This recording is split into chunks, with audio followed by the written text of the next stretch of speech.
Nós somos um país da maquiagem. Dizia aqui há poucos minutos o deputado Sérgio Majestic com relação à confiabilidade nos dados que são fornecidos nas prestações de conta no país e informações estatísticas que também são fornecidas, que são controladas por grupos que têm interesse em não cumprir a legislação na forma que ela estabelece e que ela impõe como regra e como obrigação.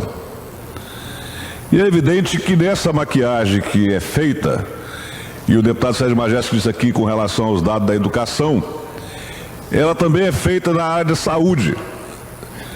No orçamento onde tem recursos impositivos definidos por lei, não tem uma cobrança pelos tribunais de contas do Brasil e até pelo TCU de regras definitivas e concretas de acordo com a leitura da lei. Mas todas as prestações de contas são feitas ludibriando a população e fazendo com que alguns gastos que não são definidos como gastos de saúde e educação sejam apresentados para tal fim. E aqui no Espírito Santo ainda piorou, porque o tribunal baixou uma norma que estabelece a criação de subterfúgios para a questão da educação, conforme o deputado Majestic colocou aqui.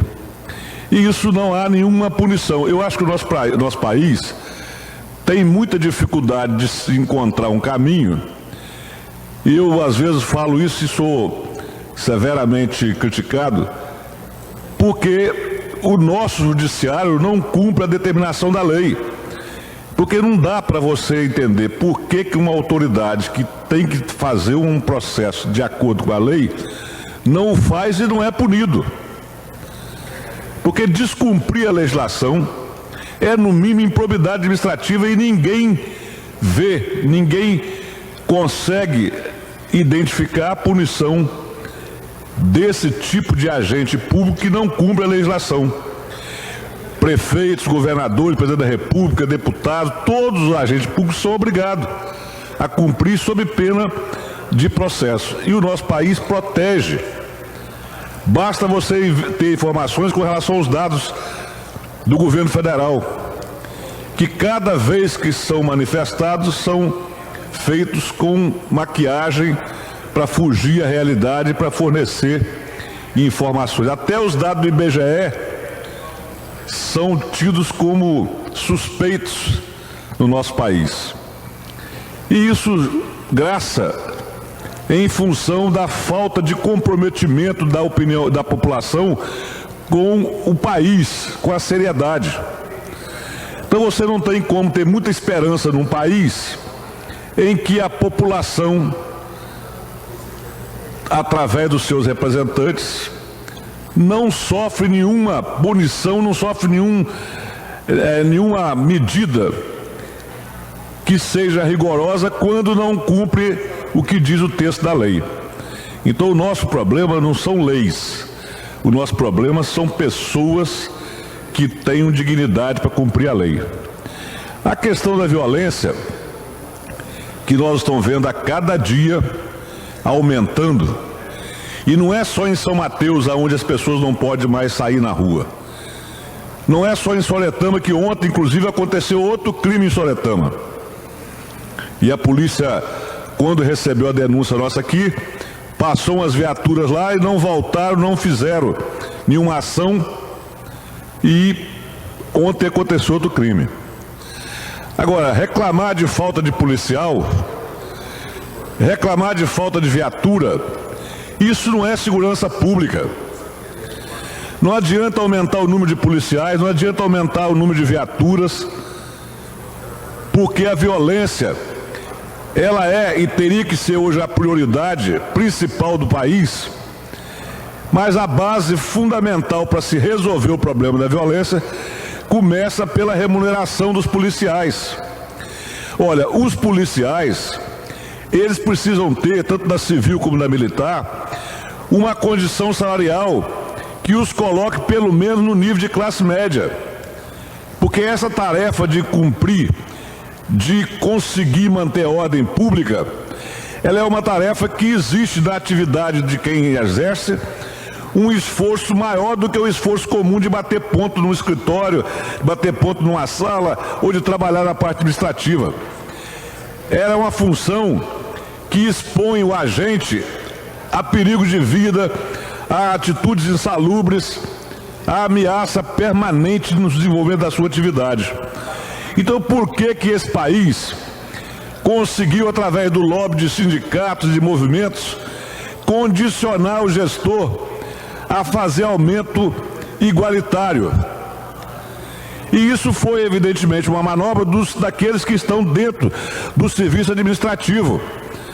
Porque o gestor não pode aumentar o salário do médico, não pode aumentar o salário do professor ou do policial, que são opções claramente defendidas pela população como prioritárias, porque ele é obrigado a também dar o salário no mesmo nível para outras categorias que não são tão importantes no momento em que nós estamos vivendo, que é de falta de educação, falta de investimento na saúde e falta de investimento na segurança. Olha, por que Nova York resolveu o problema de violência? Fizeram estudos e Nova York era muito pior do que o Brasil.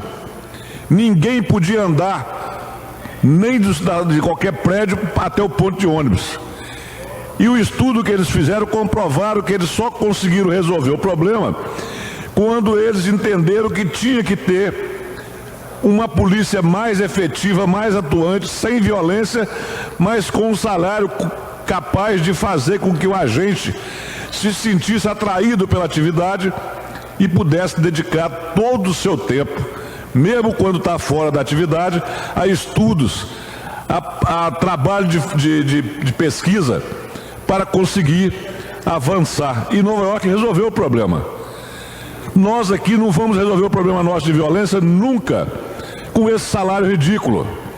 Nós não vamos conseguir resolver o problema da educação nunca. Pode inventar o projeto que quiser, mas enquanto não remunerar dignamente o professor, para que o professor não precise ter bico, enquanto não remunerar dignamente a polícia para que ela não precisa fazer bico, nós não vamos ter uma área com profissionais dedicados exclusivamente porque tem um amparo da condição de vida garantido pelo salário.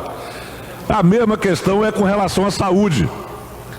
Tanto prova isso que a questão é salarial, que a questão é falta de atração pela via do salário, que agora, ao abrir as vagas para médicos brasileiros, nessa questão do Mais Médico, apareceram um número exagerado de médicos aqui do Brasil, inclusive médicos recentemente formados, há 3, 4 meses formados. E você vê que na própria declaração desses profissionais, a euforia do primeiro emprego, de estar saindo da faculdade e ter condições de trabalhar. Então por que nós gastamos tantos bilhões de reais para tentar resolver o problema da saúde, do atendimento médico, se nós podíamos ter dado essa saída, valorizar os profissionais formados do Brasil, ajudar com que a nossa medicina não seja tão cara? Porque em Cuba existe muitos profissionais médicos, porque lá o governo banca. E lá a medicina é feita para poder prestar serviço público e não para enriquecer. Aqui no Brasil, pelo preço da mensalidade da faculdade de medicina, a pessoa que entra, quando sai de lá, só pode pensar em ganhar dinheiro para poder pagar o curso que ela fez, que custa um absurdo, que muitas famílias têm que vender casa, têm que vender propriedade, têm que vender gado para formar os seus filhos. Então, se a saúde é um assunto importante, por que o governo não banca o custo da saúde para que as pessoas carentes, para que as pessoas pobres, os estudantes que tanto precisam de oportunidade nesse país, possam fazer a medicina para poder trabalhar nos rincões brasileiros? Porque aquele pobre. Aquele estudante de família pobre, quando formar, ele não vai pensar só em ficar rico, em montar aparelhos de exames modernos para poder ganhar rios de dinheiro. Ele vai se contentar com um emprego de 11 mil reais, 10 mil reais, para servir o país em qualquer fronteira, em qualquer do território. Então, acho que essa questão do investimento na saúde e na educação passa por pagar o salário merecido para a atividade que hoje são as 3 atividades melhores e que vai fazer o país se tornar um país grande. Porque país que não tem saúde, país que não tem educação e país que não tem segurança, não tem a menor possibilidade de crescer e não tem a menor possibilidade de se tornar uma grande nação.